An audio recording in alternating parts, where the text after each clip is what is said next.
Hey, you're welcome to the chat with Daniel and Esther Iboime. Welcome. If you're joining us for the first time on this channel, we're a couple who talk about love, relationship, marriage, family, and just anything that is interesting for us to talk about.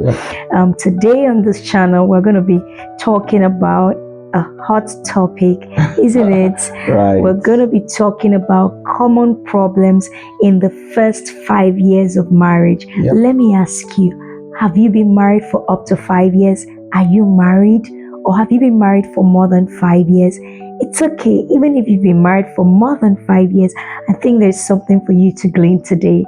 So sit back, relax, and enjoy the conversation. All right. So we're going to be talking about this really hot topic. Now, many researchers out there have said that many marriages get broken within the first few years. Some say 2 years, some say 1 year. But we just thought the 5-year mark from our own experience and the experience of some of the couples. Let's look at the 5-year mark. There are certain things that affect many marriages within the first few years that could really be a deal breaker, for marriages. So I want to get right into them. So the first thing, number one, is personality differences. All right. Now, we've observed that within the first few years of marriage, the things that attract many couples to each other, right, those things become a source of problems within the marriage. Yes, they become ticking points, especially after months and perhaps a year or two of the marriage. They start to become issues of irritation, things that we used to be attracted by. So it attracted us to each other. Yes. But then when we get into marriage, those points of attraction, it begins to annoy you. Yeah. It's so true. Yeah. So for example, in our marriage, I love to talk a bit more. Yes. And you're a bit more quiet. And then when we're dating or courting, right, it was a point of attraction. Yes. But by the time we got into marriage, we realized that when we had disagreements, I would love to talk about them. Right there and then. Let's talk. I want us to talk about this right now. Let's settle this matter. But for you want to be quiet. I needed time. To process. To think through what just happened, to process everything before I can come back and talk about it. So those differences, they cause a lot of problems within the marriage. Yes, they cause a bit of tension. Some tension and conflict in the relationship. Yes. Particularly in those few years, because it begins to confuse you, sort of, isn't it? Yes, like those things that, I thought this person was great. How come this person is like this? And it's like, this is not what I signed up for. Yeah. There are many differences that we see. For example, some people in their homes, they love privacy. Yeah. Some other person loves to hang out with the crowd. They love having people around. Visitors. They don't family. mind. They don't even mind you coming without notifying them. They just like to have a party whenever the opportunity comes up. But the other spouse, the other person wants to be told 1 month before time that this person is coming to visit on so and so day. And so these things can also become issues of clashes with one another. Yeah. What other differences do we see? Oh, sleeping habits as well. Yeah. So like for us, I am a night owl, and my husband right here is like a morning person, or should I say an all-day person. I do not wake up in the morning excited. And so you're not going to get the best out of me at 5 a.m. in the morning, waking up and playing music. No, you're not going to get the best out of me. But that's how he wakes up. He wakes up with so much energy. And I like to pick up as the day progresses. Slowly. That's how I wake up gradually. Yeah. And so, in the initial stages of our marriage, him just waking up and I'm hearing music in the bedroom was like point of irritation for me. Even till now, for example, in the mornings, you don't like having serious conversations. Oh, no, mornings are not for serious conversations. Your day kind of... It's slow pace.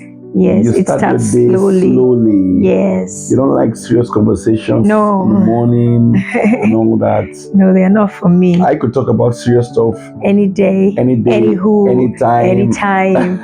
No, that's not me. So those differences begin to cause a lot of conflict Yes. and irritation. And what is funny is when people are even dealing with it and they are not even aware what is causing the conflict. The conflict. You're finding out that we are fighting each other all the time. Yes. We're quarreling. Yes. And they don't realize that it's just a lot of differences in personality. Right. I mean, money, for example, is a big deal. Oh wow, money personalities is another very big one.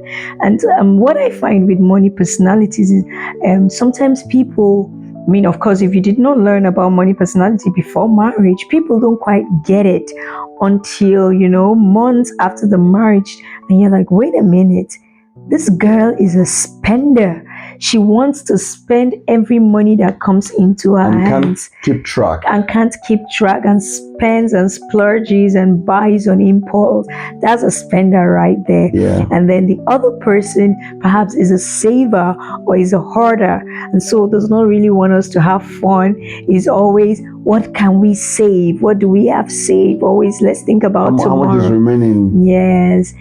It's kind of very difficult for such a person to spend. There's always the fear of spending their money. They prefer to save. So those personalities with money also can be a source of tension and conflict if not well understood and managed. I mean, so differences really play out in different ways. Personality is a big thing.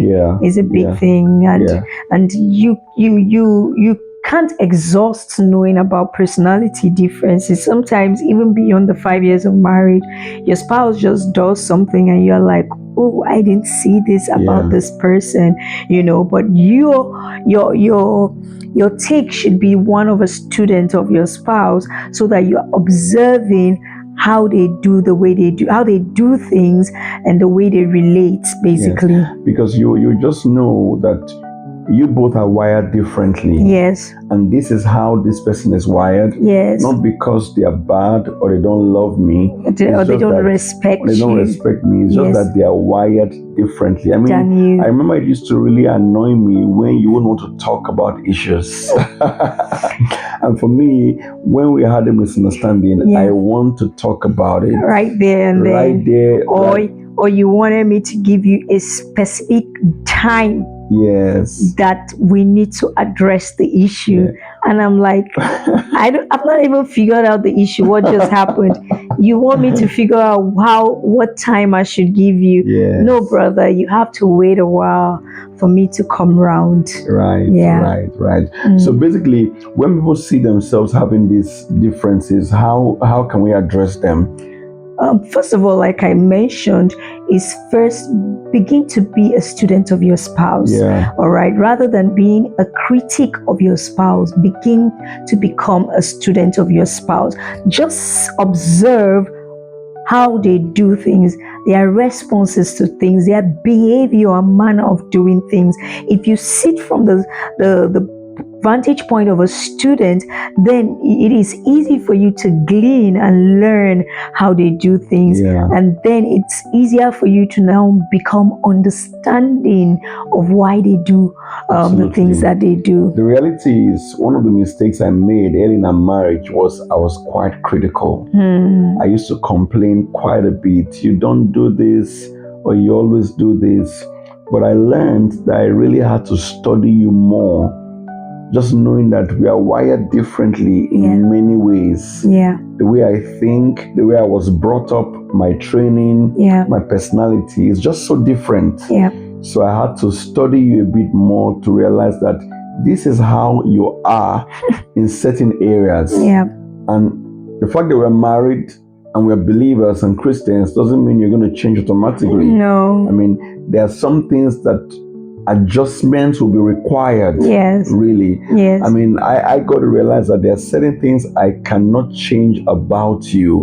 This is just the way you're wired. You might evolve, but some things really might not change, isn't it? No, they wouldn't. And I should stop expecting changes in things that are intrinsically my spouse. Okay, because it's not a case of this is the right way and this is the wrong way. Yeah. It's a case of this is who the person is intrinsically, and we should be Right. able to respect that in each other. All right. Yeah. The next thing that you need to do when it comes to personality differences is learning to be patient with one another. Yeah. You need to give each other grace, True. a lot of room to express oneself without being judged and criticized. Be patient with one another. It's so important. It's so important because when we lose our cool with our spouse, often we don't get the best out of them. True. I found that times when I lost my patience with maybe how you did certain things, I didn't get the best out of you. I got you to be defensive rather than responsive towards me. Yeah. I mean, and of course, you also need to learn to compromise in a good way. Right. And shift your ground. Yes. Okay, this is how I am. This is how I think. This is how you are. This is how you think. Yeah. We both must be able to make compromises along the line True. in our marital Come journey. to a middle ground. Come to a middle ground. For example, I learned that when we had misunderstanding, from time to time, I need to learn to give you some space. Yeah. Allow you to take your time. While you also learned, I learned that I should not overextend the space, so it shouldn't take days before I respond. At least hours or just a day, I should be able to come around and speak to you about it. And it's made a big difference. Massive difference in our marriage. The reality is, if you can be patient enough and learn to understand each other and just know that he's different, she's different. Yeah. This conflict is just because we're different. Yeah. Not because he or she has done something wrong. Yes. Being patient with each other, those things make a big difference. I mean, there are some funny ones. For example, a spouse who likes to sleep in the dark. Yeah. Who wants the light turned off. And the one who doesn't. And the other person who likes to sleep with lights on. Yes. Those little things many times can be a source of frustration. When you talk about that, it's personality, and sometimes it's also fear, maybe childhood trauma that will make somebody to really want to sleep with light. Okay, I mean, I think in the early years of our marriage, I used to be that person who wanted the lights to be on. Right. Yes, I just wanted to have light on, but I grew out of it with time. Yeah. Another thing, let me even remember this one, which as I think about it now is funny. This guy liked to eat cold food. Me, right? Yes, he likes to eat cold food, and he didn't understand why I would not join in his eating of cold food. No, we serve hot food in Africa. You know, one particular food that, yes, I eat it, but I eat it as a side dish. But he could wake up in the morning and eat that for breakfast. Pasta salad. It's pasta salad. And kudos to all who eat pasta salad. But I still eat my pasta salad as a side dish. I eat it with rice, with white rice, with fried rice. But he eats it like breakfast. I cannot do that. I can't do that. Right. So differences. Yes. The reality is, all through your marital journey, you're going to keep observing several differences and discovering more. Yes. So you just have to be patient with your spouse. Yes. Know that this is who they are. This is how they've been wired. Yeah. But then we've got to learn to make adjustments. Mm-hmm. Be patient. Yeah. And then from time to time have conversations, isn't it? Right. Have conversations. Very important. We're having conflicts about this. Yes. How can we work through this? Yes. Yes. Very important.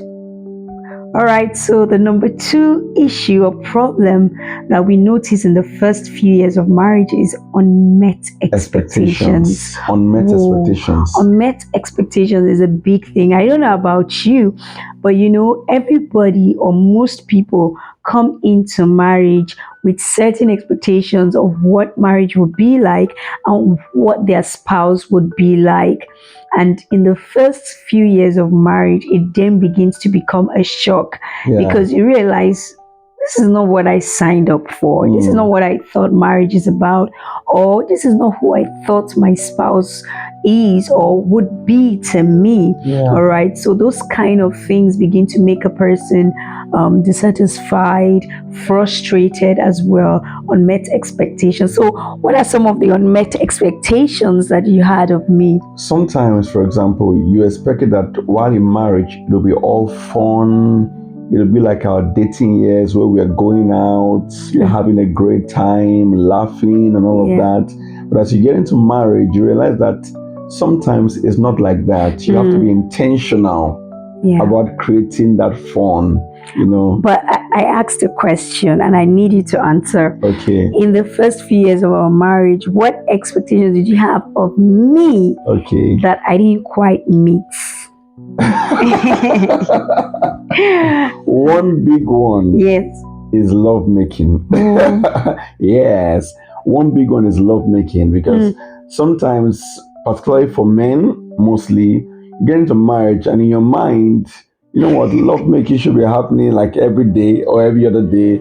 And maybe when you first get married, the honeymoon phase is like that. But by the time responsibilities come on board, you realize, oh my, it's not happening all the day. She's not in the mood, you know. Oh, well, to be fair to me, pregnancy came, and pregnancy wasn't easy for me. You know, I threw up from the first month to the day of delivery, or a few hours before delivery. So that changed the dynamics of a lot. Then second of it, I would be tired. I used to be tired. My legs would hurt. And so I'm like, no, I did not sign up that this would be happening every day. This is not what I signed up for. I think many times, women will be like, oh, my husband wants sex all the time. I was shocked. Is it like food?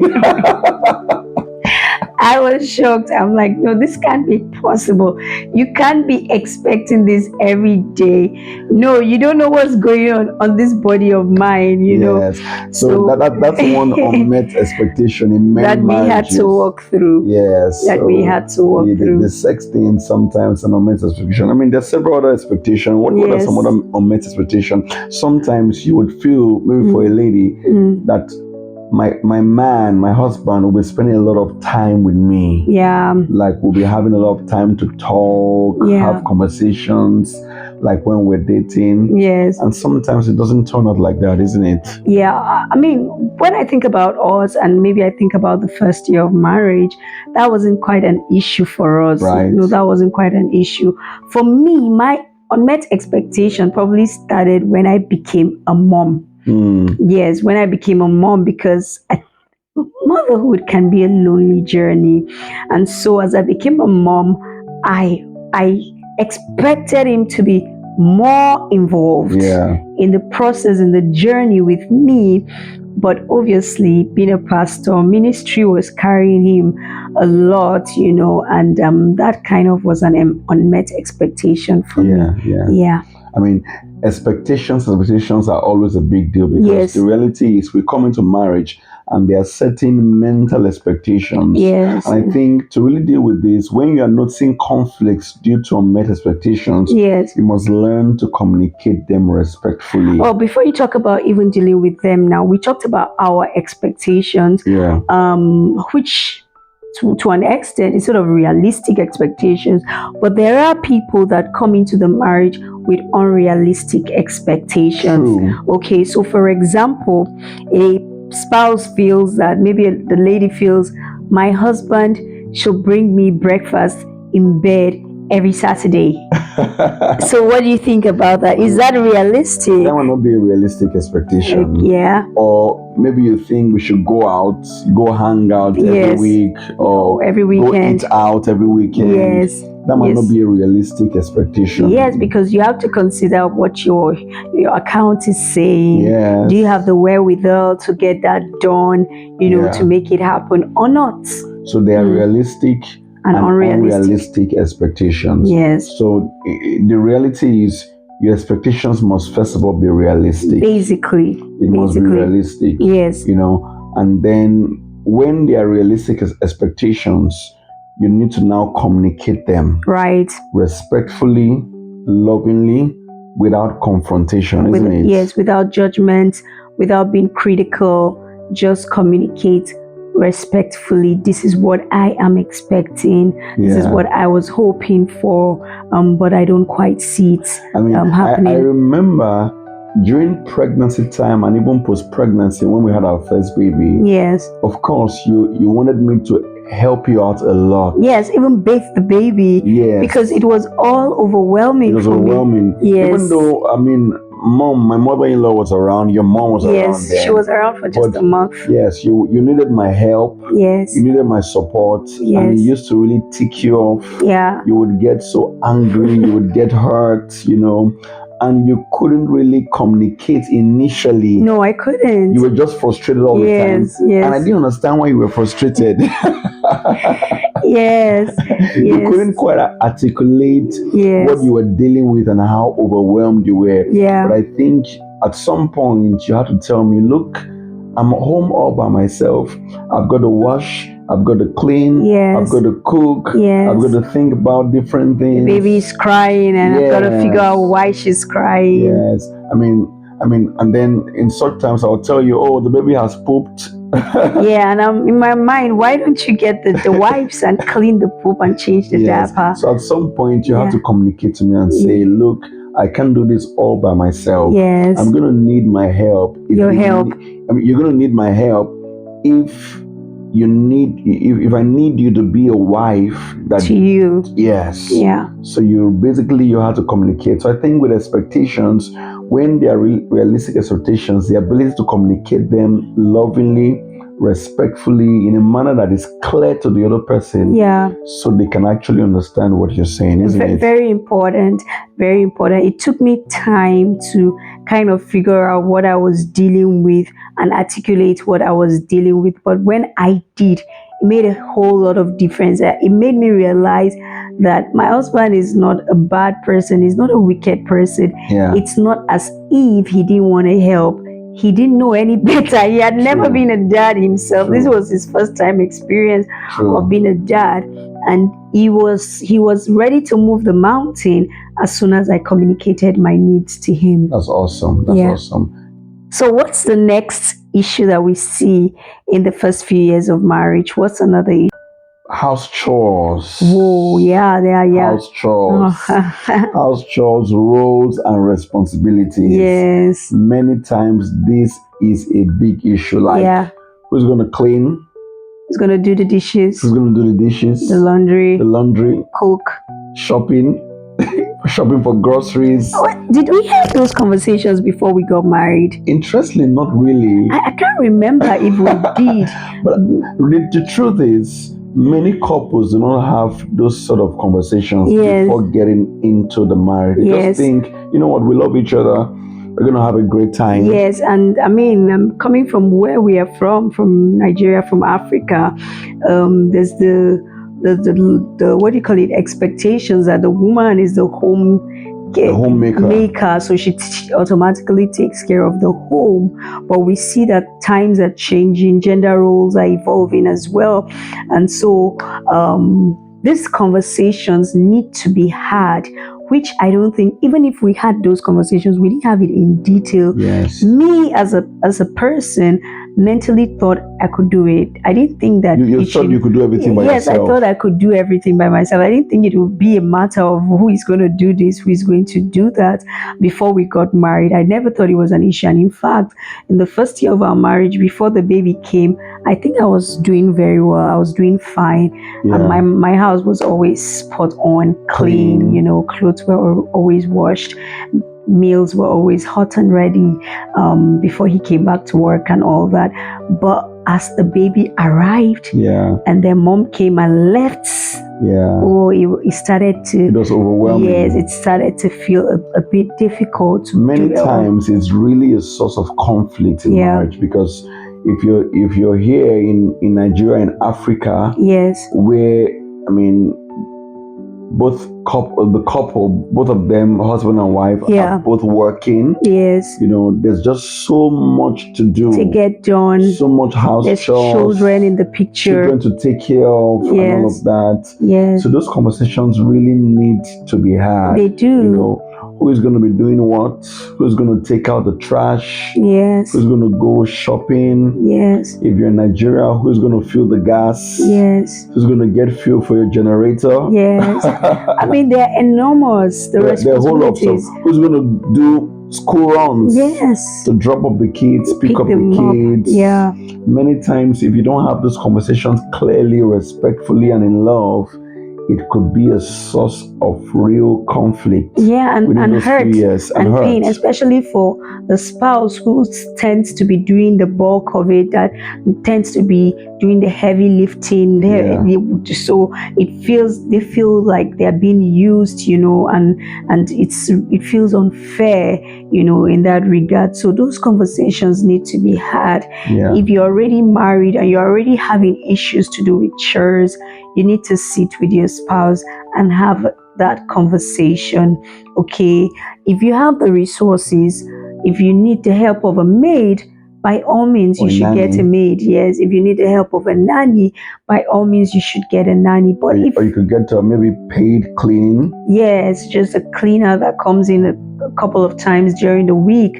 It will make a world of difference. But if maybe due to resources or by choice, you guys decide not to have help, then you both need to sit down and talk about how you're going to be distributing those roles, how you're going to be dividing those labors.